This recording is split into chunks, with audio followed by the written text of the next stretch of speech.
दोस्तों ये पेपर है कॉन्स्टिट्यूशनल लॉ ऑफ इंडिया का first paper, LLB 3 year semester 1 का पेपर 6 है। एग्जामिनेशन 2021 का है लखनऊ यूनिवर्सिटी का, और इसमें 10 क्वेश्चन में से 5 क्वेश्चन करने हैं। तो इसका पहला क्वेश्चन है, भारतीय संविधान के स्वरूप को ध्यान में रखते हुए संघात्मक संविधान के आवश्यक लक्षणों का वर्णन कीजिए।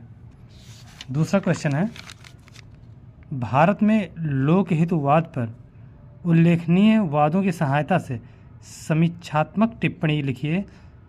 उसने कहाँ तक विधिक वाद लाने की क्षमता को प्रभावित किया है।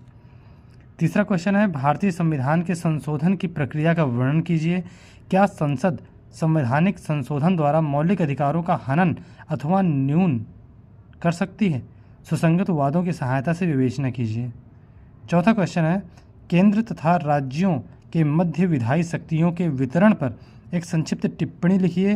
किन परिस्थितियों में संसद राज्य सूची में वर्णित विषयों पर विधायन कर सकता है?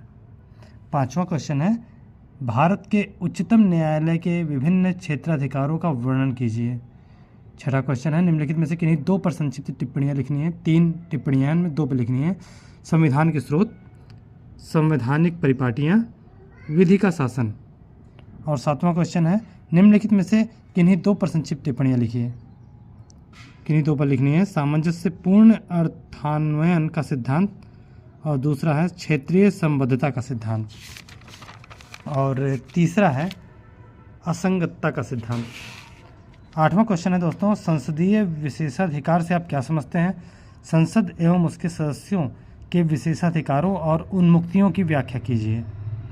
9वां क्वेश्चन है, राज्य के दुष्कृति संबंधी दायित्व पर एक विस्तृत निबंध लिखिए। 10वां है, संविधान की धारा 356 के संदर्भ में किसी राज्य में संवैधानिक मशीनरी की असफलता का क्या अर्थ है, समझाइए। इस अभिव्यक्ति में किन परिस्थितियों का समावेश हो सकता है और किन परिस्थितियों का नहीं, यह स्पष्ट कीजिए। तो दोस्तों जिनमें टिक लगा हुआ है वो मैंने ऑप्ट किए हुए हैं।